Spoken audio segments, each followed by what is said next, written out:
샬롬, 기독교 SS반의 박병호 목사입니다. 어느덧 반을 넘어서 이제 육가를 하게 되었습니다. 지지난 시간에 성부 하나님, 또 지난 시간에 성자 하나님, 또 오늘 성령 하나님, 삼위일체의 마지막 시간이 될 텐데요. 성부 하나님께서 이 세상을 만드셨고 무소부지하시며 전지전능한 그 하나님께서 우리를 사랑하셔서 성자 예수 그리스도를 이 땅에 보내셨고, 그 성자 예수 그리스도의 십자가 사건을 말하며 우리는 구원을 얻게 되었습니다. 거기서 마무리되는 것이 아니라 성령 하나님을 보내주셔서 영원히 우리와 함께 하신다라는 것이 하나님의 약속입니다. 오늘 성령 하나님을 통해서 그 삼위일체 신비가 온전히 우리 가운데 누려지게 되기를 소망합니다. 말씀을 읽으면서 오늘 공부를 시작하도록 하겠습니다. 요한복음 14장 16절에서 17절입니다. 내가 아버지께 구하겠으니 그가 또 다른 보혜사를 너희에게 주사 영원토록 너희와 함께 있게 하리니 그는 진리의 영이라. 세상은 능히 그를 받지 못하나니 이는 그를 보지도 못하고 알지도 못함이라. 그러나 너희는 그를 아나니 그는 너희와 함께 거하심이요 또 너희 속에 계시겠음이라. 아멘. 여러분들 중에 윤복희 권사님이 부른 여러분이라는 노래를 잘 아시는 분들이 계실 겁니다. 그분의 오라버니이신 윤한기 목사님께서 작사 작곡을 하셨고 1979년도에 윤복희 권사님이 이 노래를 가지고 서울국제가요제에서 그랑프리를 수상한 곡입니다. 매스컴에서 참 많이 불려지게 되었고요. 많은 크리스찬들도 이 노래 참 좋아합니다. 저작권의 문제로 인해서 영상을 함께 보고 싶지만 나중에 기회가 되면 같이 보는 걸로 하고 제가 가사를 읽어보겠습니다. 네가 만약 괴로울 때면 내가 위로해 줄게. 네가 만약 서러울 때면 내가 눈물이 되리. 어두운 밤 험한 길 걸을 때 내가 너의 등불이 되리. 허전하고 쓸쓸할 때 내가 너의 벗 되리라. 나는 너의 영원한 형제야. 나는 너의 친구야. 나는 너의 영원한 노래여. 나는 너의 기쁨이야. 이 노래를 들으면 여러분 무엇이 또 누가 생각나십니까? 이 노래 가운데 생각나는 존재가 있으십니까? 우리가 외롭고 괴로울 때 누군가 옆에서 위로가 되어주고 눈물이 되어준다면, 등불이 되어준다면 얼마나 참 이 험한 세상이 살만할까요? 이 노래는 물론 찬양은 아니지만 이분이 윤복희 원사님이 많은 집회에서 간증해서 불렀던 것을 보게 된다면, 또 그분의 간증을 들어본다면 이것은 하나님을 향한 표현입니다. 오늘 성령 하나님에 대해서 같이 나누게 되는데, 이 성령 하나님에 대해서 이 노래만큼 잘 표현한 곡도 없습니다. 나는 너의 영원한 형제가 된다. 영원한 형제, 동반자, 함께 하시는 그분이 바로 성령 하나님이십니다. 자, 우리 공부로 돌아가 보세요. 성령 하나님이 과연 어떤 분이실까를 같이 생각해 보도록 하겠습니다. 성령 하나님은 첫 번째로 예수님이 보내신 보혜사라는 정의입니다. 성경은 성령님을 보혜사라고 그렇게 소개하고 있습니다. 요한복음 16장 7절에 보면 내가 너희에게 실상을 말하노니 내가 떠나는 것이 너희에게 유익이라. 내가 떠나가지 아니하면 보혜사가 너희에게로 오시지 아니할 것이요 가면 내가 그를 너희에게로 보내리니. 이 보혜사라는 말은 여러 가지 설명을 할 수 있지만 헬라어로는 페라클라이토스라고 씁니다. 보호하시고 은혜를 베푸시는 분이라는 뜻입니다. 페라클라이토스를 한자로 음력한 거라고 이야기하기도 하지만 원어적인 의미로 보면 돕는 자, 도와준다라는 뜻입니다. 이 보혜사를 NIV 성경에서는 카운셀러라고 번역을 하기도 하였습니다. 즉 옆에서 동행하면서 도와주는 코치와 같은 존재입니다. 카운셀러는 상담자라고 한다면 좀 더 정확한 번역은 코치라고 생각해 볼 수 있습니다. 코치는 선수 대신에 운동 경기를 뛰어주지 않습니다. 하지만 코치는 선수가 훈련부터 시합장에서 뛰는 모든 순간까지 결코 선수 곁을 떠나지 않고 함께 격려하고 땀 흘리고 지도해주고 가르쳐주는 역할을 합니다. 자, 겉으로 드러나지는 않지만 코치의 역할은 매우 절대적입니다. 아무리 위대한 선수도 코치 없이 혼자 성공하는 경우는 거의 없습니다. 저희 아이들이 학교에 가서 가끔 도서관에서 책을 빌려옵니다. 얼마 전에 김연아에 대한 그 체조 선수 김연아에 대한 피겨스케이팅의 김연아에 대한 만화책을 전기에 대한 만화책을 빌려왔는데요. 그걸 한번 저녁에 한번 본 적이 있습니다. 뭐 여러 가지 김연아 선수가 갖고 있었던 옛날의 재능이나 또 그 갖고 있는 달란트가 여러 가지 잘 표현되어 있지만 곳곳에서 등장하는 사람이 있었는데 그가 만났던 코치 선생님들이었습니다. 첫 번째 어렸을 때 만났던 사람, 또 조금 더 발전된 다음에 만났던 사람, 그 코치들을 인해서 그가 더 많은 올바른 길을 갈 수 있었고 정상의 길을 갈 수 있었다라는 게 그 내용 중간중간에 있었던 것을 보게 됩니다. 즉, 이 보혜사, 파라클라이토스라고 언어로 이야기하는 이 보혜사 성령님은 우리 예수님이 우리에게 보내주셨는데 왜 보내주셨냐면 우리와 함께 하시면서 계속해서 우리를 격려하고 가르치시고 우리를 이끄시기 위해서 보내셨다라는 것입니다. 자, 예수님은 육체를 입고 이 땅에 계셨던 분이십니다. 그렇기에 매우 제한적인 그 존재이셨습니다.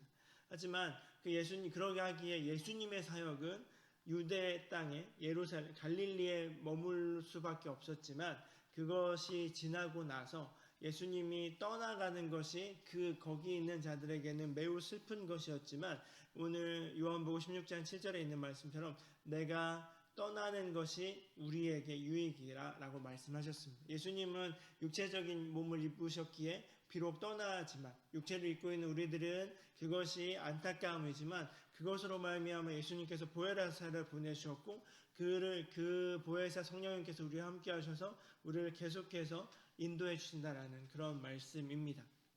자, 사랑하는 우리 갈릴리 교회 성도 여러분, 지금 우리 속에 거하시고 우리 곁에 계셔서 24시간 동행하시는 세계 최고의 명코치인 성령님이 지금 저와 여러분과 우리 모두 함께 하심을 믿음으로 고백하십니까?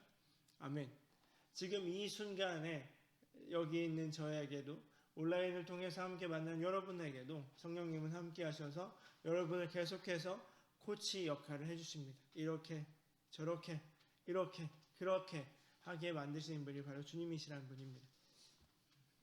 두 번째로 예수님이 보내신 그 보혜사 성령님은 영원한 동반자가 되어주십니다.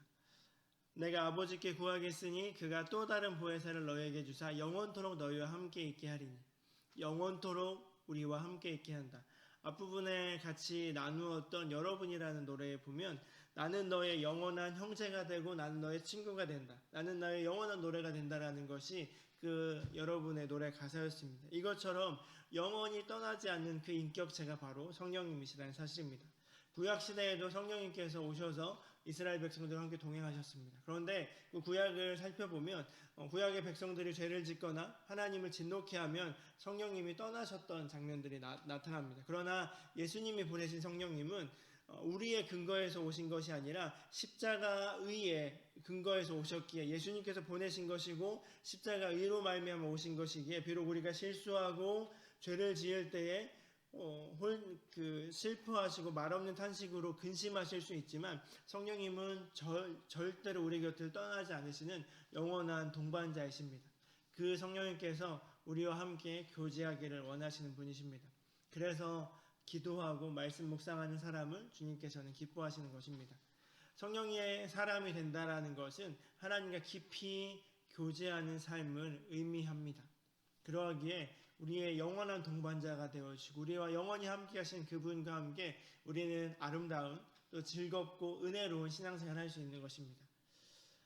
세 번째가 진리의 인도자가 되시는 성령님이십니다. 교재를 제가 만들다가 이 부분도 좀 오타가 되었는데요. 세 번째 소제목을 진리의 인도자로 바꿔주시면 될 것 같습니다. 자, 요한복음 16장 13절 읽어보면 진리의 성령이 오시면 그가 너희를 모든 진리 가운데로 인도하시리니 그가 스스로 말하지 않고 오직 들은 것을 말하며 장래를 너희에게 알리시리라. 성령님은 예수께서 보내주신 그 영입니다. 이 성령님은 진리를 모든 진리 가운데로 인도하신다. 즉 이 진리는 하나님의 말씀입니다. 즉 하나님의 말씀으로 우리를 인도해 주시는 분이 성령님이시라는 사실입니다. 모든 성경은 하나님의 영으로 된 것이라고 하였습니다. 성령의 감동으로 쓰여진 하나님의 말씀을 이해하기 위해서 우리의 마음을 성령님께서 감동시켜 주셔서 그것을 깨닫게 하신다는 사실입니다. 성령께서 인도해 주시지 않는다면 어느 누구도 성령 안에 담겨져 있는 하나님의 깊은 그 비밀을 알 수 없습니다. 즉 성령의 인도하심을 따라서 우리는 그 말씀 속에서 하나님의 뜻과 계획하심을 발견할 수 있다는 사실입니다. 요한복음 14장 26절에서 그 보혜사 곧 아버지께서 내 이름을 보내실 성령 그가 너희에게 모든 것을 가르치고 내가 너희에게 말한 모든 것을 생각나게 하리라 라고 말씀하셨습니다. 즉 성경은 여러 가지로 방대한 그것 가운데 우리의 삶에 복잡하고 여러 가지 상황이 발생하지만 그 방대한 성경이 가끔 우리 안에 필요한 상황에 필요한 하나님의 말씀을 공급받을 수 있게 됩니다. 그 일을 성령님께서 하십니다. 여러분들도 그런 경험도 있지 않으십니까? 그냥 외롭고 힘들고 고난이 닥쳐와서 그냥 있을 때 불현듯 떠오르게 하시는 그 주님의 말씀, 그것 때문에 힘을 얻고 불현듯 내 안에 깨닫게 하시는 그 말씀 때문에 뭔가 힘과 능력을 얻어서 새롭게 소망할 수 있는 것, 이것이 바로 성령님께서 하시는 역사이기도 합니다. 생각나게 하시리라. He will remind you. 너에게 다시금 불일 듯이 하게 하신다. 이 말의 어원, 생각나게 한다는 건 이미 그 사람에게 말씀이 그 안에 있게 되는 사람이라고 생각해 볼 수 있습니다. 즉 우리가 계속해서 말씀을 읽은 것이 있다면, 우리 안에 들려져 있는 말씀이 있다면, 우리가 어떤 일이 닥쳤을 때, 우리의 상황에 어떤 이벤트가 있을 때, 어떤 역사가 있을 때 성령께서 그 말씀을 깨닫게 하셔서 생각나게 하셔서 그 말씀으로 살아갈 수 있게 하신다라는 그런 말씀입니다. 자, 여러분, 부부싸움에 잠깐 멈추고 기도해 보신 적이 있으십니까? 급박하고 복잡할 때 여러분은 어떻게 하십니까? 마음이 전전긍긍하다 보면 무언가 할 수 없지만 잠깐 멈추어서 하나님께 기도 드려 보십시오. 그러면 그 순간 주님께서 주신 그 지혜가 있을 것입니다. 종종 그런 생각을 그런 적이 있습니다. 저도 목사이지만 사람인지라 아내와 싸울 때가 종종 있습니다. 그러면 출근하기 전에 싸우게 되면 어떤 일이 벌어질까요? 저는 출근을 해야 됩니다. 그러면 제 출근 사무실은 교회이지 않습니까? 그러면 어려운 마음을 가지고 교회에 옵니다. 그러면 그 착잡한 마음을 가지고 때로는 요즘은 코로나 시대라서 대면하는 예배가 좀 적지만 그날이 언제일지 이렇게 계속해서 누구를 만나야 되고 예배를 인도해야 되는 상황이 벌어지기도 합니다. 그러면 그 어려운 마음으로 할 수 없기에 잠시 앉아서 예배당에 나와서 기도로 아뢰입니다. 그러면 하나님께서 제 마음을 터치해 주십니다. 그래서 얘야 말씀을 주시고 깨닫게 하시면 거의 10에 9은 다 제가 잘못한 것이 됩니다. 그러면 그 말씀을 가지고 예배에 들어가기 전에 누군가를 만나기 전에 아내에게 미안하다는 메시지를 보내고 화해하게 됩니다. 그것이 성령께서 하시는 놀라운 일들이 제 안에 있었던 경험들이기도 합니다. 자, 여러분, 성령님께서는 우리와 함께 하셔서 진리로 인도해 주십니다. 그 하나님의 말씀이 우리 자신이 온전히 깨닫게 하시고 또 그것을 살아낼 수 있는 힘까지 주신다라는 것입니다. 성령님께서는 그 비전을 주시고 그 뜻을 이루어가는 과정을 세밀하게 간섭해주고 인도해 주십니다. 우리는 모든 걸 성령께 의지하고 자신의 명철을 자랑하지 말아야 할 것입니다. 우리의 힘으로는 무너질 수밖에 없고 더 꼬일 수밖에 없지만 잠시 내려놓고 주님 앞에 나아가 보십시오. 그러면 주님께서는 놀라운 그 진리의 말씀을 통해서 우리에게 깨닫게 하실 것이고 그 길로, 주님의 길로 인도하게 되실 것입니다. 진리의 인도자 되신 그 성령님께서는 우리를 살리시는 영이시기도 합니다. 로마서 8장 11절에 예수를 죽은 자 가운데서 살리신 이의 영이 너희 안에 거하시면 그리스도 예수를 죽은 자 가운데서 살리신 이가 너희 안에 거하시는 그의 영으로 말미암아 너희 죽을 몸도 살리시리라. 아무리 좋은 것이라도 죽은 것은 비참합니다. 죽은 것, 생선들이나 횟집에 가서도 죽은 것은 값어치가 많이 나가지 않습니다. 펄펄 살아있는 것이 훨씬 더 값어치가 있는 것이겠죠. 또한 이것이 우리에게로 적용시켜 본다면 생물학적으로 살아있어도 영이 죽어있으면 살아도 산 것이 아니라고 생각해 볼 수 있습니다. 성령님이 역사하시면 우리가 다시 살아나게 됩니다. 우리의 처절히 죽은 영혼이 살아나게 되고 성령님은 우리의 삶의 모든 부분까지도 살리시길 원합니다. 죽은 공간 안에도 성령의 사람이 들어가면 그 공간이 살아나게 됩니다. 죽어있는 분위기도 성령의 사람이 들어가면 그 분위기가 살아나게 됩니다. 에스겔의 환상처럼 마른 뼈가 다시 생기를 잃고 살아나게 되는 것처럼 죽은 이를 살리신 그분께서 함께 하시면 죽을 우리의 몸도 살아나게 되고 또 그것을 통해서 우리를 통해서 성령을 통해서 이 세상에 놀라운 생명의 역사가 나타나게 될 것입니다. 바라기는 이 세상을 바라보면 죽음의 역사가 너무나도 가득합니다. 처절하고 살아있지만 산 것 같지 않은, 그러하기에 성령의 그 놀라운 우리 성령 하나님의 그 놀라운 역사가 우리의 삶 가운데 우리의 모든 영역 가운데 이 세상의 모든 영역 가운데 온전히 통치되게 되기를 소망하며 같이 기도할 수밖에 없습니다. 그 성령 하나님께서 다스리시고 함께 하시면 우리의 죽었던 모든 것이 살아날 수 있기 때문입니다. 혹시 우리 가운데 우울하신 분이 계십니까? 불안하신 분이 계십니까? 그런 모든 것들도 그런 것은 어찌 보면 영이 죽거나 병들거나 아픈 것이라고 생각해 볼 수 있습니다. 주님의 생기를 구하십시오. 살리시는 영이신 그 성령 하나님께 간구해 보십시오. 그러면 주님께서 생기를 주실 것입니다. 모든 지역, 모든 영역을 위해서도 살리기를 기도해야 할 것입니다. 그 영향력이 퍼져나가게 될 것이고 고로 결국은 이 세상이 온전하게 살게 될 것입니다. 여러분의 삶 속에 성령님이 오셔서 살리시고 회복시키시기 원하는 영역이 무엇입니까? 저는 요즘 코로나 때문에 저희가 하고 싶은 일을 잘 못하고 있지 않습니까? 특별히 목사인 저에게는 성도들을 만나고 또 제가 맡은 청년부서를 담당하면서 여러 가지 계획을 했지만 하지 못하게 되는 그런 안타까움이 있습니다. 그걸 할 때마다 참 많이 답답합니다. 이렇게 하면 되는데 옛날에 이 경험만 이것만 같이 이렇게 하면 조금 더 붕업되고 좀 더 할 수 있겠는데 그런데 상황으로 그걸 하지 못하면 참 많이 낙담이 되어서 굉장히 우울감에 빠지기도 합니다. 그때마다 저는 어떻게 하냐면 주님 앞에 나가서 주님 저 이런 거 못하는 존재 못하는 상황밖에 벌어지지 않습니다. 그럼 어떻게 합니까 주님?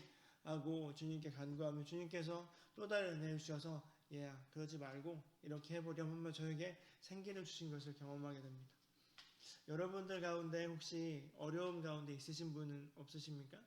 자녀의 문제로 인해서 낙담하게 되고 사업의 문제로 인해서 어려움을 겪게 되고 삶의 여러 가지 문제들 때문에 누구한테 말할 수 없는 낙담과 고민과 절망 가운데 있으십니까?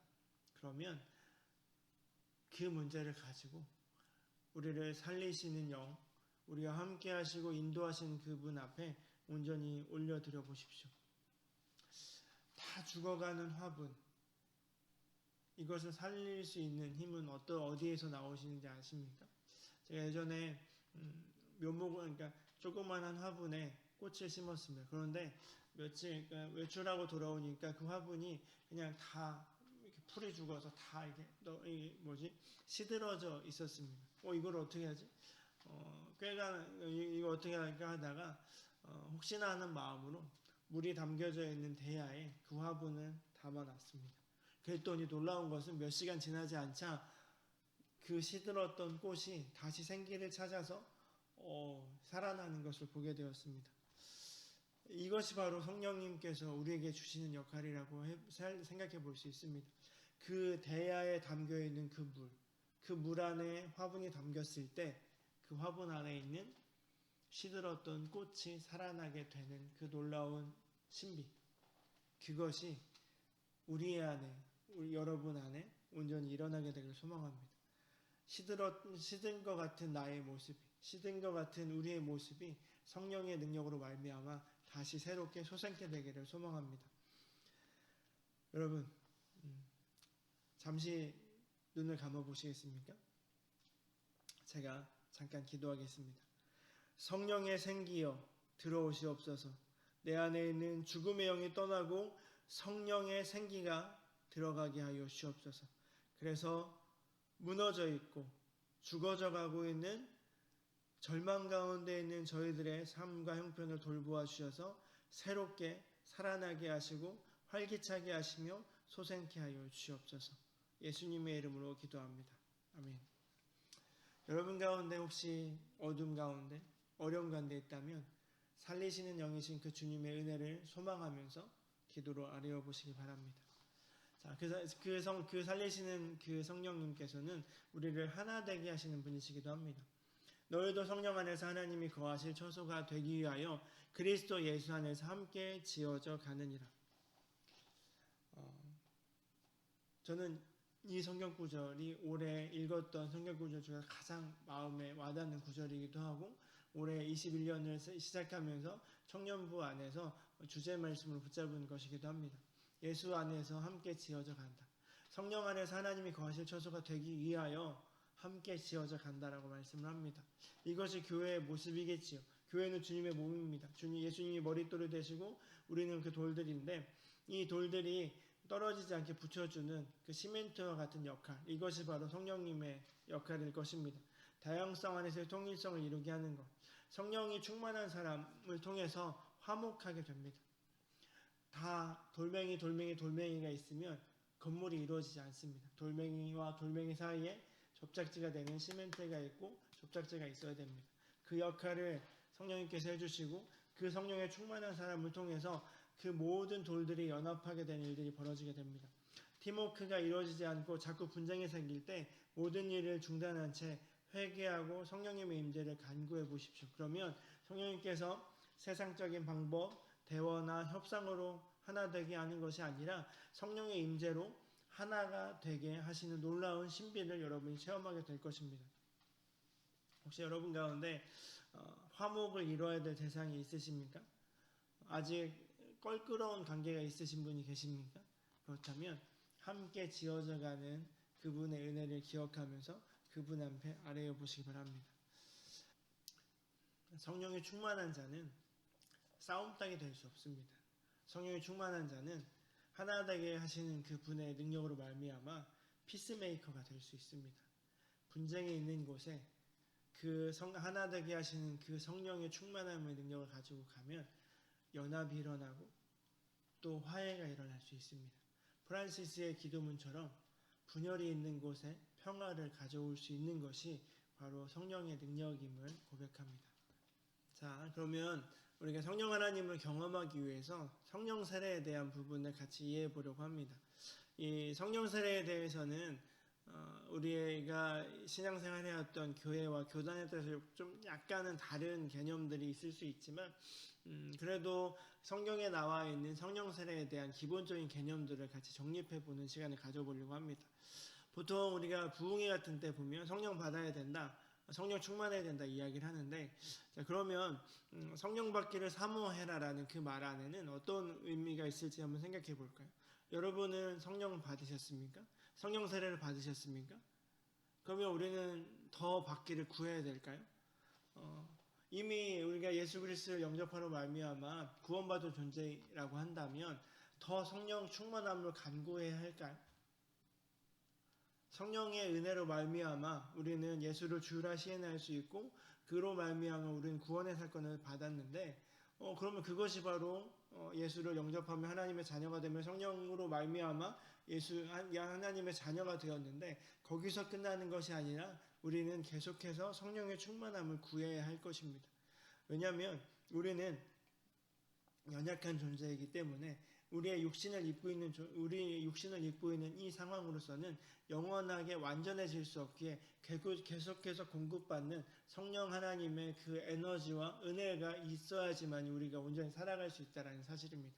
그러하기에 우리는 장로교회에서 말하는 장로교단이나 보수적인 교회에서 말하는 성령 세례, 예수를 주님으로 영접하는 그 순간에 성령 하나님께서 우리와 함께 하신다라는 그것을 넘어서서 그 이후에 우리와 함께 하신 하나님께 계속해서 함께 하신 하나님께서 우리가 크리스찬으로 온전히 살아갈 수 있고 성도로서의 온전한 길을 살아갈 수 있도록 계속해서 주시는 힘과 능력을 가지고 성령의 충만함을 간구하면서 나아가야 된다. 이것이 성령 세례의 온전한 정의라고 생각해 볼 수 있습니다. 자, 성령님이 내게 임하시는 것, 그것을 성령 세례라고 할 수 있습니다. 사도행전 1장 5절처럼 요한은 물로 세례를 베풀었으나 너희는 몇 날이 못되어 성령으로 세례를 받으리라. 이 성령 세례를 성령 세례는 물에 잠기는 것을 의미합니다. 우리가 보통 개신교에서는 물 세례를 줄 때 성부와 성자와 성령 이름 물 세례 3번 정도 찍어주지만 원래 그 예수님께서 세례를 받으실 때나 그거 찾아보면 온 몸이 물에 잠기게 되는 것입니다. 보통 침례라고 하죠. 아직까지 침례교회나 순복음에서는 그런 세례를 행하고 있습니다.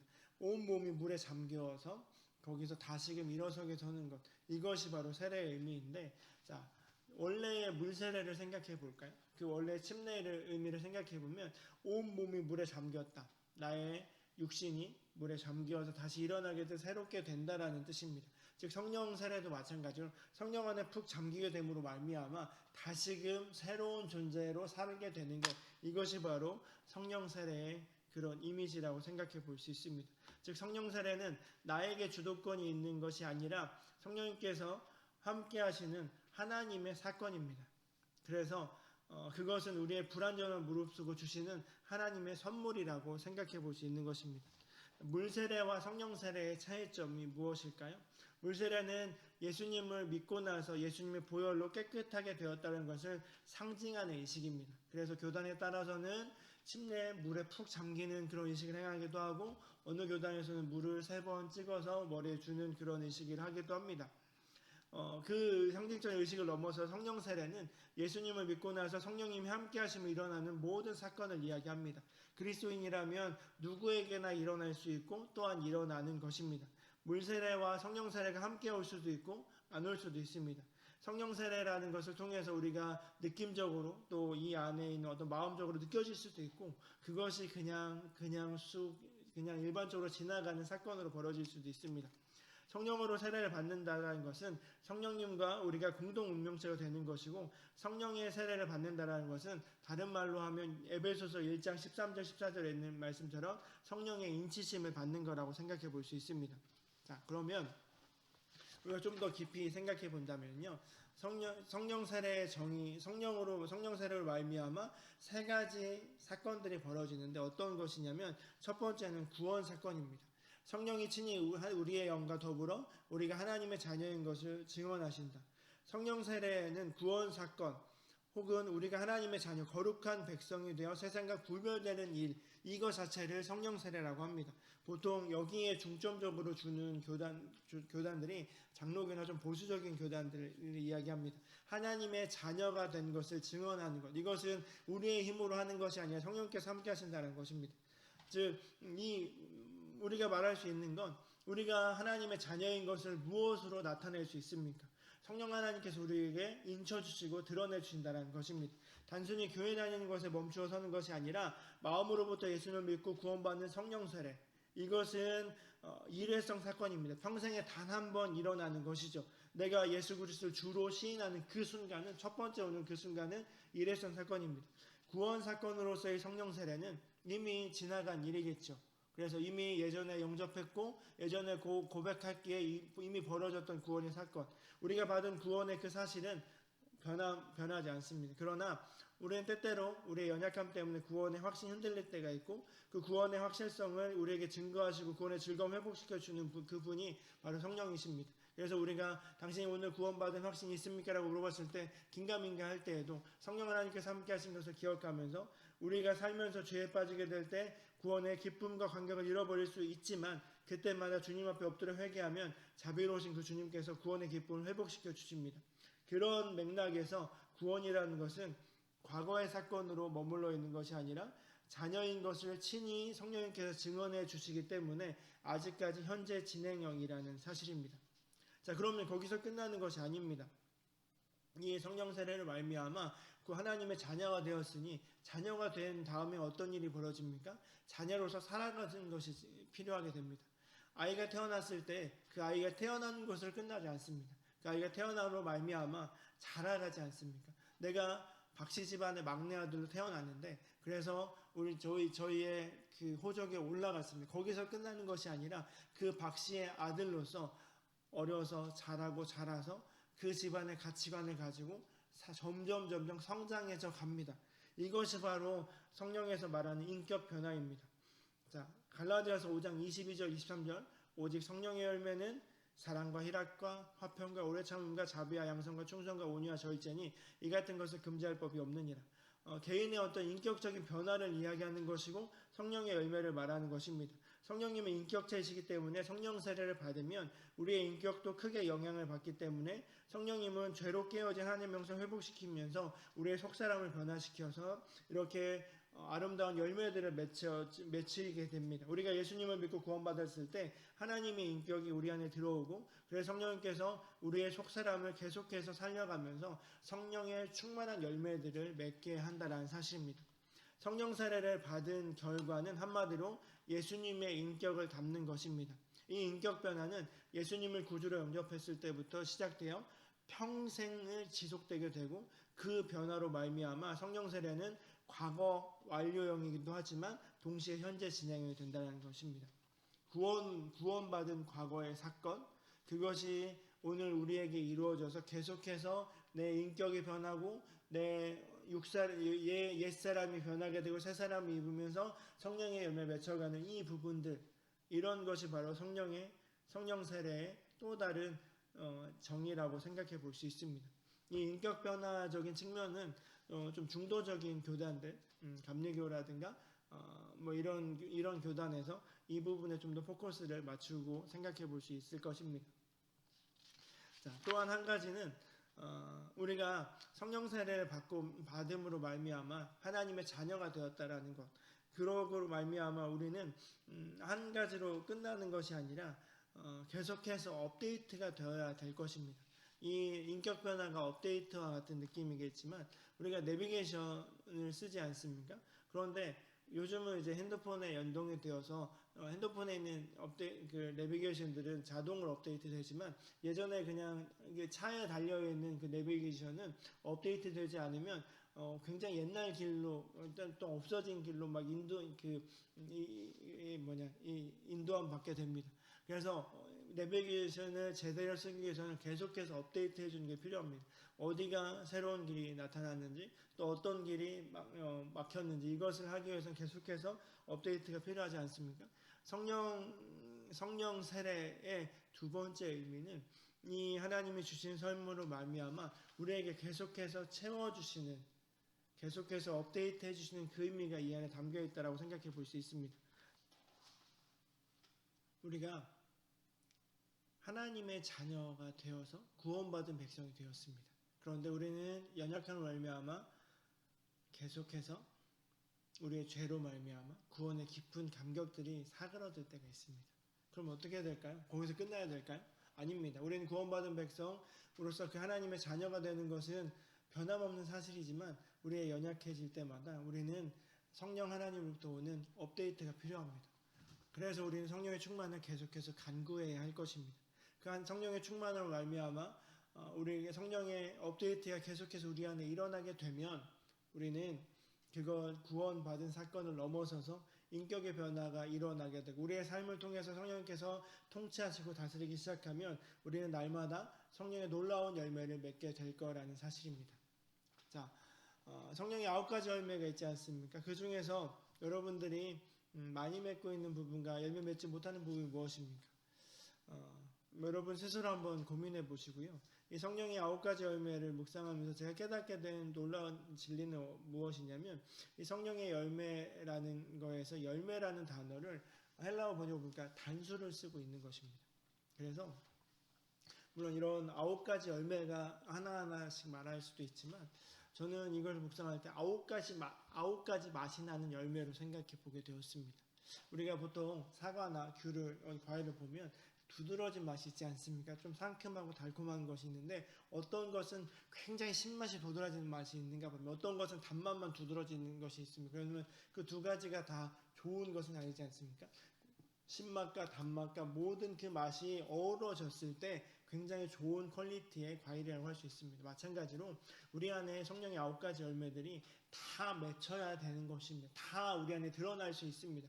하지만 어느 것이 두드러졌을 때 그것은 제대로 값어치가 좀 없을 수밖에 없다는 거죠. 그래서 우리 안에 부족한 부분들을 주님께 간구하면서 주님 이런 부분도 내 안에 더 드러나게 되길 소망합니다 하면서 성령의 충만함을 간구해 보십시오. 그러면 그 성령의 9가지 맛이 가득하게 오묘하게 잘 어우러진 놀라운 1등품 성령의 열매가 될 것임을 믿습니다. 자, 그 성령 세례의 마지막 세 번째는 능력을 주시는 그 성령 세례를 생각해 볼 수 있습니다. 오직 성령이 너희에게 임하시면 너희가 권능을 받고 예루살렘과 온 유대와 사마리아 땅끝까지 이르러 내 증인이 되리라. 자, 성령 하나님의 그 놀라운 능력의 성령 하나님께서 함께 하신 성령 세례의 그 놀라운 마지막 정의는 능력에 대한 부분입니다. 순복음이나 조금 더 뜨거운 교회들에서 이 부분을 참 많이 강조하고 있죠. 이 성령 세례에 대한 능력, 이 부분은 무기력한 신앙생활에서 더 활기찬 신앙생활을 할 수 있도록 해주시게 된다는 사실입니다. 자, 능력이라는 것은 현재 진행력이겠죠. 우리 안에 계속해서 부어져야 살아갈 수 있습니다. 우리의 힘으로는 감당할 수 없지만 주님께서 주신다면 감당하겠습니다라는 그런 마음으로 살아가는 것입니다. 비행기 전시관 안에 있는 비행기는 그냥 전시용으로만 사용할 수 있겠죠. 하지만 그 비행기가 밖에 나와서 제대로 사람을 날리거나 전투를 하기 위해서는 에너지를 공급받아야 됩니다. 연료를 공급받아야 되고 그런 다음에 나가서 그것을 가지고 비행기로서의 역할을 감당하게 됩니다. 마찬가지로 우리는 이 세상을 살아가는 존재들입니다. 그렇다면 이 세상을 살아갈 때 어떻게 살아가야 되냐면 하늘로부터 오는 그 은혜를 가지고 살아갈 수 있습니다. 우리의 인격이 변화가 되는 것도 성령 하나님께서 함께 하시기에 가능한 것이지만 이 세상에 능력 있는 크리스천을 살아가는 것도 성령 하나님께서 주시는 능력으로 살아갈 수 있습니다. 자, 성령의 은사, Gift of the Holy Spirit이라고 영어로 생각해 볼 수 있는데 성령의 은사는 우리에게 주신 하나님의 선물일 텐데 은사가 없이도 사역은 가능할 수 있습니다. 하지만 참된 능력이 나타날 수는 없습니다. 성령의 능력으로 하나님의 일을 하게 되면 완전히 다른 결과가 나올 수 있습니다. 아무 능력도 없던 겁쟁이 12제자가 성령 세례를 받은 뒤 놀라운 기적과 이사를 행하며 담대히 복음을 전한 일꾼이 되었던 것을 우리는 사도행전을 통해서 읽고 기억하실 것입니다. 성령 세례를 받으면 평범한 사람이 탁월한 일을 하게 됩니다. 하나님의 능력으로 일하기 때문입니다. 제가 20대 때 읽었던 가장 중요한 책 중에 하나가 성령의 능력으로 사용하라는 책이었습니다. 성령의 능력으로 사역하라. 우리가 우리의 열심으로 하는 데는 한계가 있습니다. 하지만 성령께서 주신 그 힘으로 말미암아 하다 보면 놀라운, 내가 생각하지도 못한 놀라운 열매들이 맺혀지게 되는 것을 보게 됩니다. 또한 마찬가지로 우리가 이 교회 안에서의 사역뿐만 아니라 이 세상을 살아갈 때 하늘로부터 오는 그 능력, 기프트, 하나님의 그 선물이 있지 않고서는 우리가 우리의 삶 속에서 많은 이적들이 나타날 수 없습니다. 새로운 사명을 주실 때마다 새로운 능력 또한 부어주실 것입니다. 그것이 주님의 약속이기에 그 약속을 부여잡고 주님, 내가 이 일을 감당하겠습니다. 감당할 만한 힘을 주십시오. 내가 이곳을 살아내겠습니다. 내가 여기서 주님의 사람으로 살아내겠습니다 하면서 하늘로부터 오는 성령의 은사들을 구해보십시오. 그러면 훨씬 더 하나님의 능력이 우리 가운데 나타나서 놀라운 은혜들이 우리의 삶에 퍼져나가게 될 것임을 믿습니다. 여러분의 신앙생활 가운데 성령의 능력으로 인해서 달라진 부분이 있으십니까? 저는 앞에 서는 것이 참 많이 두려웠던 사람입니다.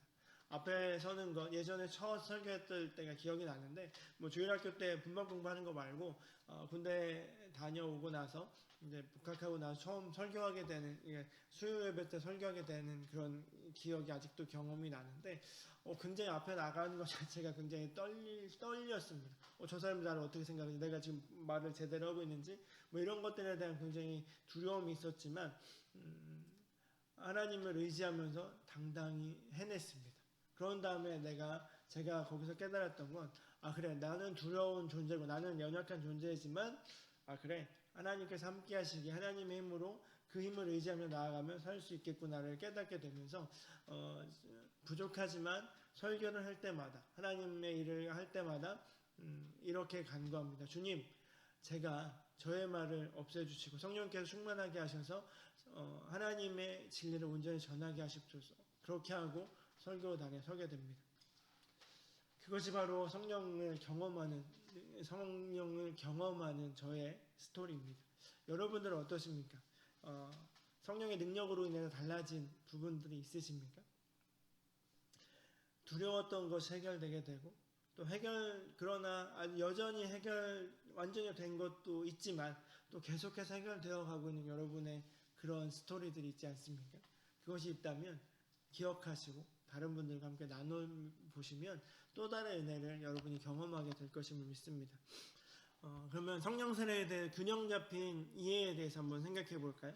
같은 용어 다른 용법 이렇게 쓰여져 있는데 성령 세례를 교파와 교단에 따라 다르게 이해하기도 합니다.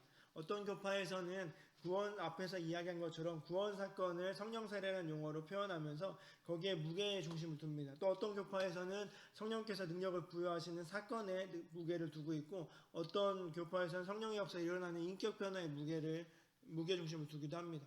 이처럼 어떤 사건에 더 무게 중심을 두느냐에 따라서 성령 세례의 의미가 다르게 사용될 수 있지만 총체적인 그림을 보면 성령 세례를 통해서 구원의 확신을 받게 되고 우리의 삶에 능력이 부여되게 되고 내 삶의 인격이 변화됨으로 인한 그 모든 것이 다 포함되는 것이 성령 세례라고 해볼 수 있습니다. 성령이 임하셨고 또 구원의 확신으로 말미암아 그 뜨거운 우리 구원의 확신이 계속해서 유지되고 그 유지됨으로 말미암아 내 삶이 변화가 되고 그것을 통해서 우리의 하나님의 능력으로 이 세상을 살아낼 수 있는 것, 이것이 바로 성령 세례의 과거, 현재, 미래의 의미가 될 것입니다. 그러므로 이 성령 세례, 구원의 확신, 능력을 받고 살아내는 것, 삶의 변화를 통해서 우리가 행해야 되는 한 가지는 귀결되는 그 지점은 무엇이냐면 전도와 선교의 진정한 동기가 부여된다는 것입니다. 오직 성령이 너에게 임하시면 너희가 권능을 받고 예루살렘과 온 유대와 사마리아 땅끝까지 이르러 내 증인이 되리라 하시니라. 그렇습니다. 크리스찬은 성령을 통해서 성령 세례를 통해서 정체성을 갖게 되고 하나님의 능력을 받음으로 천국의 복음을 전파하게 된다는 사실입니다. 성령 세례를 받았을 때 능력을 받은 것에 만족해서는 안 되고 능력을 받고 그것을 통해서 전도와 선교에 나아가는 것입니다. 능력을 받은 다음에 하늘로부터 하늘의 은사를 받았고 내 삶이 변화되었다면 그 지점을 머무르는 것은 거짓말이 될 수밖에 없습니다. 내 삶이 변화되고 있고 나에게 부어진 능력이 있다면 그것을 통해서 하나님의 복음을 전하고 선교로 나아가는 것이 성령의 올바른 방향성이라고 생각해 볼 수 있습니다. 성령을 받은 사람들은 예수님을 전하고 싶은 열정으로 가득해야 합니다. 성령이 주신 은사는 하나님의 마음이 함께 담겨 있기 때문에 그 성령의 충만을 가지고 나아가는 것입니다. 자, 그러면 또 이제 우리가 한 가지 기억해야 할 것은 성령의 충만과 성령의 소멸입니다. 먼저는 우리가 그렇게 성령 세례를 받고 선교와 전도를 통해 하나님의 복음을 전하는 길로 가기 위해서는 우리는 먼저 성령의 충만을 사모해야 합니다. 술 취하지 말라 이는 방탕한 것이니 오직 성령으로 충만을 받아라. NIV 성경에는 be filled with the Holy Spirit 이라고 번역되어 있습니다. 즉 성령 충만해라 라는 말씀입니다. 성령 충만을 받으라가 아니라 너희가 성령으로 충만해라 이런 명령형입니다. 성령 세례는 하나님이 주시는 것이며 우리는 그것을 받아들이면 된다는 사실입니다. 성령 충만은 우리의 의지적인 결단으로 되는 것입니다. 성령 충만이라는 것은 성령님께 나를 활짝 열어드리는 것입니다. 성령 세례는 우리가 구원받을 때에 한 번 받는 것이지만 동시에 살아가면서 날마다 업그레이드되는 현재 진행형의 체험이기도 합니다.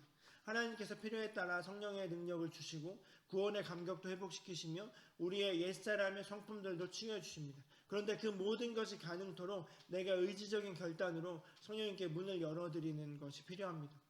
예수님께서 볼지어다 내가 문 밖에서 두드리오니 내가 누구든지 내게 문을 열면 내가 들어가 그로 더불어 먹으리라고 말씀하셨습니다. 요한계시록 3장 20절 말씀입니다. 우리가 복종하러 결단하고 문을 열어드릴 때 비로소 성령님께서 들어와 도와주실 것입니다. 여러분이 잘 알고 있는 성화 중에 예수님께서 문 밖에 서서 노크하려고 하는 그런 장면의 그림을 보신 적이 있을 것입니다. 그 문은 밖에 손잡이가 달려져 있지 않습니다. 안에 손잡이가 달려 있어서 안에 있는 사람이 열 때 예수님이 들어오실 수 있다는 사실입니다.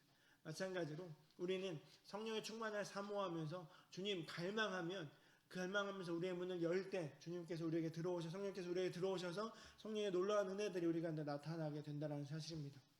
그러하기에 우리는 우리에게 들어오신 그 성령님의 다스림심과 인도하심을 받아야 합니다. 귀 있는 자는 성령의 교회들에게 하시는 말씀을 들을지어다. 계시록 3장 6절 말씀. 성령 충만은 성령의 지배를 받는 상태, 성령께서 우리를 온전히 다스리고 인도하신 상태를 말합니다. 그 안에서 성령께서 우리에게 말씀하실 때마다 네 하고 순종하는 것이 성령 충만의 방법입니다. 그래서 성령 충만하라는 선포는 지금 순종해라는 뜻과 마찬가지입니다. 여러분에게 수많은 말씀이 들려지지 않습니까? 아까 앞에서 말한 것처럼 진리의 말씀이 깨닫게 됩니다. 그러면 그 깨달은 그 상태에서 어떻게 해야 되냐면 그 깨달은 걸 가지고 해보는 것입니다. 반응하는 것입니다. 순종하는 훈련을 하는 것이죠. 성령 충만하라는 선포는 지금 순종하라는 것이며 지금 들린 하나님의 음성에 따라서 성령님이 쓰시기에 편한 그렇게 주권을 내어드리는 것입니다. 예수전도단이나 또 CCC나 성령의 그 인도하심을 받기 위해서 그 음성을 분별하기 위해서 여러 가지 훈련들을 하는 것을 보게 됩니다. 아웃리치를 가게 되거나 거짓 순례를 하게 되거나 이런 걸 보면 어디로 가야 될지를 모를 때 같이 모여서 성령의 은혜들을 나눈 다음에 그렇게 그 주신 마음에 대해 순종하는 그런 훈련들을 행하는 걸 보면서 때로는 그것이 굉장히 미신적이라고 느껴졌지만 그 안에 성령님의 민감한 부분을 다스림 받기 위해서 열심히 노력하는 그들의 그 모습 때문에 참 많은 귀감을 얻은 적이 있습니다. 여러분에게 들려주신 하나님의 음성들이 무엇이 있습니까? 그것에 대해서 바로 순종해 보십시오. 성령 세례는 하나님의 선물입니다. 우리는 소두 꼭지를 열면 물이 틀어지는 것처럼 우리의 마음을 열면 그 성령의 능력이 우리 안에 들여집니다. 또 거기서 끝나는 것이 아니라 물이 계속해서 그 물을 통해서 무언가를 사용하는 것입니다. 성령의 지배권을 열어드리고 주님께서 들어오시면 그것에 말미암아 성령의 놀라운 능력들이 내 안에 있다면 그것이 내 안에서 계속해서 끌어오를 수 있도록 내가 반응하고 순종해 나가는 것이 필요한 것입니다. 자, 여러분, 그런데 중요한 것은 우리가 이렇게 주님 앞에 우리의 의지를 들여서 인격이신 그 하나님 앞에 의지를 들여서 그렇습니다, 그렇게 하겠습니다 라고 하면 더 성령의 충만한 능력이 우리 안에 부어주지만 그렇게 하지 않을 때는 성령이 소멸되게 된다는 사실입니다. 데살로니가전서 5장 19절에 성령을 소멸하지 말며라고 기록하고 있습니다. 성령 충만이 우리의 선택이듯이 성령의 소멸도 우리의 선택입니다. 성령 충만의 반대말은 성령의 소멸입니다. 이 데살로니가전서 5장 19절 말씀을 NIV에서는 Do not put out the spirit fire라고 되어져 있습니다. 성령의 불을 끄지 말라, 이렇게 지역해 볼 수 있겠죠. 이 말은 이미 받은 성령의 불이 있다라는 것을 전제로 하는 것이겠죠. 하지만 이미 성령 세례를 받은 사람도 자칫 잘못하면 성령의 불이 꺼질 수 있다는 사실입니다. 성령의 소멸은 우리 안에 성령의 인도하심에 따라서 NO라고 거절할 때 성령의 불이 점점 꺼지게 될 수 있습니다. 내가 하고 싶은 것이 너무 많아서 성령께서는 계속 이렇게 인도하시는데 아니요 저는 이렇게 한다면 점점 불은 꺼질 수밖에 없습니다. 성령의 불이 꺼지는 원인들 한번 생각해 볼까요? 하나는 해결되지 않는 죄의 문제입니다. 나를 주 앞에서 쫓아내지 마시며 주의 성령을 내게서 거두지 마소서. 주의 구원의 즐거움을 내게 회복시켜 주시고 자원하는 심령을 주사 나를 붙드소서. 시편 51편의 말씀인데 이것은 다윗이 밧세바를 범했을 때 했던 고백입니다. 나를 주 앞에서 쫓아내지 마시고 주의 성령을 거두지 마소서. 굉장히 진솔한 고백. 다윗이 하나님 앞에서 심한 죄를 저질렀을 때 회개하는 그 고백입니다. 성령과 죄는 서로 상극입니다. 성령 하나님께서 우리 안에 있으면 죄가 견뎌질 수 없고 죄를 지을 수 없습니다. 생명의 성령의 법과 죄와 사망의 법이 치열하게 싸움을 벌이고 있는 것이 우리 믿는 자들의 모습입니다. 이것이 로마서 8장 2절입니다. 이때 우리가 어느 법의 지배권을 주느냐에 따라서 전적인 성령의 충만함과 소멸이 결정될 수 있다는 사실입니다. 우리가 구원을 잃어버릴 수는 없습니다. 구원의 조건이 우리의 의의가 아니고 예수 그리스도의 의이기 때문입니다. 그러나 우리가 행하지 않고 고백하지 않고 죄나 죄를 방치해둠으로 인하여서 구원의 기쁨을 잃어버릴 수 있고 그것이 성령의 소멸입니다. 그러므로 우리는 최대한 빨리 죄를 회개해야 하고 성령의 사람은 실수하지 않는 사람이 아니라 실수 앞에서 변명하지 않고 빨리 무릎 꿇는 사람이 되어버리는 것입니다. 내가 계속해서 그 죄를 해결하지 않고 방치해둔다면 성령이 소멸되어서 더 양심이 화해받고 주님과 점점 멀어져 갈 수 있습니다. 구원에 대한 부분은 변함없는 사실이지만 점점 멀어져 갔을 때 내 쪽에서 구원의 감격이 멀어지게 되고 하나님을 떠나버린 일이 벌어지면 하나님의 그 구원의 역사가 끊어질 수도 있다는 것을 기억하셔야 됩니다. 자, 여러분, 기억해야 할 것은 무엇이냐면 우리 안에 죄의 문제가 있다면 성령 하나님께서 깨닫게 하실 것입니다. 지금 이 순간 하나님께서 싫어하시는 것이 무엇입니까? 여러분 앞에 거룩한 하나님 앞에 하나님이 여러분을 지금 보시고 성령님을 여러분에 부어주셨는데 여러분의 마음 가운데 여러분의 행실과 모든 영역 가운데 주님께서 싫어하신 것이 무엇입니까? 그것을 돌이키셔야 됩니다. 그것을 깨달은 다윗은 주의 성령을 거두지 마옵소서, 나를 주 앞에 쫓아내지 마시고 주의 성령을 거두지 마옵소서 기억하며 자기 안에 있는 모든 죄를 토설하였습니다. 우리도 마찬가지입니다. 우리 안에 성령의 충만함을 구한다면 우리 안에 있는 거리껴지는 것들을 다 토설해내야 될 것입니다. 또 한 가지는 게으름과 나태함을 조심해야 됩니다. 하나님이 목적을 가지고 능력을 주셨는데 하나님의 일을 하지 않으면 자연스럽게 소멸될 수밖에 없습니다. 아까 말한 성령의 능력에 대한 부분일 텐데요. 성령 하나님께서 성령사를 통해서 성령의 은사들을 우리에게 주셨습니다. 여러 가지 은사를 주셨는데 그것을 사용하지 않고 그냥 게으르게 나 몰라 하고 나태해버리면 그것은 사그러들 수밖에 없습니다. 교회의 모든 성도들은 작은 사역이라고 또 반드시 참여하셔야 됩니다. 그 사역을 통해서 우리 안에 주신 성령의 은사들이 더 북돋게 나타낼 수 있기 때문입니다. 제가 방언 받았을 때 제가 24살 정도의 성령 세례를 받고 이제 방언을 경험하게 되었는데요.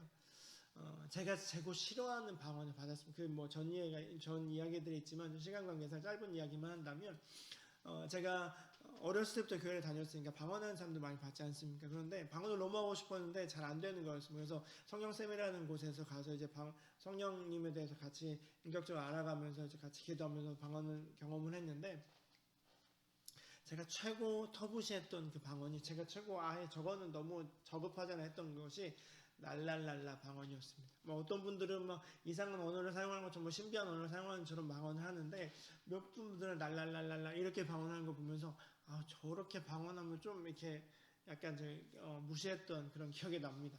그런데 제가 방언을 봤는데 제 방언이 터지는 그 순간 제 입에서 랄랄랄랄 하고 있는 저를 봤습니다. 너무 창피했습니다. 제가 무시했던 그 방언인데 그것이 제 입에서 나타나기 때문에 그래서 이게 맞나 이런 생각이 들 정도였는데 그것을 경험하고 숙소에 와서 나눠준 책자를 이렇게 읽어보고 있는데 성령께서 주신 것들을 믿음으로 고백하면서 그것을 계속해서 사용하라는 것이었습니다. 그 책자의 제목이 방언기도의 유익 이런 것이었는데 방언을 받았다면 그것을 계속해서 기도하면 더 풍성해질 것이 이런 내용이었습니다. 그래서 저는 창피했지만 그 랄랄라 방언을 가지고 될 때마다 계속해서 기도를 했습니다. 그랬더니 이제는 랄랄라에서 조금 더 발전된 방언 기도를 할 수 있게 되었습니다. 저의 창피한 이야기였지만 제가 이것을 이야기하는 이유는 우리 안에 성령께서 여러 가지 은사를 주셨습니다. 방언의 은사도 주셨고요. 또 아니면 가르침의 은사도 있을 것이고요. 또 아니면 섬김의 은사도 있을 것이 여러 가지 은사가 있을 것입니다. 주님께서 분명히 주셨습니다. 여러분에게. 그런데 그것을 그냥 방치해두면 점점 사그러듭니다. 어떤 분들 중에 이런 분이 있으면 내가 중고등학교 때 수련회 가서 방언 받았어. 근데 지금은요. 방언기도 안 하다 보니까 지금 방언기도 못해. 이런 분도 만난 적이 있습니다. 사용 안 하면 게을러서 버려두면 그 성령의 충만함은 사그러들 수밖에 없습니다. 여러분, 당신의 혼자의 힘으로는 영원한 승리의 생명의 길을 갈 수 없기 때문에 성령님께서는 당신을 구원의 길로 인도하시기 위해 이 땅에 오셨습니다. 성령님은 우리의 처음과 끝을 아시는 유일한 분이십니다. 이제 성령님께서 우리 안에서 그분의 뜻대로 행하시도록 그분을 초청하십시오. 마음의 중심을 내어드리고 그러면 성령님께서 우리를 보호해주고 인도하시며 진리의 길로 인도하실 것입니다. 여러분에게 그 성령 하나님을 기대하면서 성령님 우리를 다스려 주십시오. 그 마음으로 우리에게 주어진 삶을 온전히 살아내시기를 주님의 이름으로 축원합니다. 아멘. 여러분, 성령 하나님에 대해서 같이 나누었습니다. 기억해야 되는 한 가지는 성령 하나님은 인격적이신 분이라는 것입니다. 예수님께서 보혜사 성령을 보내셨고 우리와 같이 우리를 이끄셔서 끝날까지 이를 살아내게 하십니다. 그 과정 가운데 성령의 세례가 있고 성령의 충만함이 있게 되는 것입니다. 그러하기에 우리는 이미 예수 그리스도를 영접한 자들이라면 성령을 구하기보다 성령의 충만함을 간구하십시오. 내 안에 성령께서 함께 하셔서 계속해서 간구하고 충만함을 간구한 다음에 주신 은혜가 있으면 반응하면서 나아가십시오. 그러면 성령님께서 우리를 통치하셔서 놀라운 하나님의 역사를 우리의 삶을 통해서 일어나게 하실 것입니다. 성부, 성자, 성령의 삼위일체에 대한 부분을 이제 마칩니다. 여러분에게는 어떤 의미가 있으셨습니까? 성부 하나님, 이 세상을 만드셔서 모든 것이 가능하신 그 하나님이 우리 하나님이 되어주시고 그분께서 우리를 보실 때에 너무나도 답답하셔서 사랑의 사건으로 예수 그리스도 우리에게 보내주셨습니다. 그분께서 십자가를 짊어지심으로 모든 우리의 죄를 이미 해결하셨습니다. 하지만 그것으로 끝나지 않으시고 부활하셔서 하나님 옆에 앉아 계십니다. 또 그분께서 우리에게 성령을 주셨습니다. 성령을 보내셔서 우리로 계속해서 풍성하게 하나님의 자녀로 살게 하셨습니다. 그 은혜를 믿으며 우리에게 주어진 삶을 더 풍성하게 살아가게 되시기를 주님의 이름으로 축원합니다. 같이 기도하겠습니다.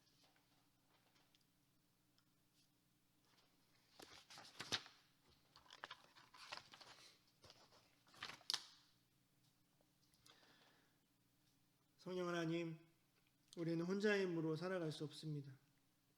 우리의 삶 가운데 좌정하여 주셔서 이미 여전히 우리와 함께 하신 그 성령님께서 우리에게 충만한 능력을 허락하여 주시고 말씀을 깨닫게 하여 주시고 우리에게 은사를 더하여 주시며 성령의 놀라운 능력으로 충만케 하여 주시옵소서. 또 주신 것들에 대해서 감사함으로 받게 하시고 또 주신 것들을 주실 것들을 소망하면서 우리에게 주신 것들을 사용케 하여 주시옵소서. 방치하지 않게 하시고 내버려 두지 않게 하시며 주님께서 주신 깨닫게 하신 것들에 대해서 아멘으로 예 그렇게 하겠습니다라고 즉각적으로 반응하는 자들이 되게 하여 주시고 우리에게 주어진 삶 가운데 성령의 능력으로 승리하게 하여 주시옵소서. 또한 주님, 우리 안에 여러 가지 연약한 부분들이 있음을 압니다. 그 부분도 다스려 주시옵소서. 그 부분 해결하여 주시고 성령의 놀라운 능력으로 말미암아 소생케 되어서 당당하고 멋지고 기쁘고 행복한 삶을 살아가는 우리 크리스찬 성도들이 될 수 있도록 인도하여 주시옵소서. 우리에게 주어진 이 한 주간 우리의 삶이 더 복되게 하시고 성령의 능력으로 말미암아 더 풍성하며 우리의 삶을 통해서 하나님의 역사가 나타나게 하여 주시고 그것을 통해서 수많은 이들이 예수를 알게 하여 주시옵소서. 감사드리며 예수님의 이름으로 기도합니다. 아멘. 자, 여러분 6가를 마쳤습니다. 이제 다음 주에는 교회에 대한 부분을 같이 나눌 텐데요. 소망하는 마음으로 기대하면서 예습해서 다음 주에 뵙도록 하겠습니다. 자, 한 주간 평안하십시오. 샬롬.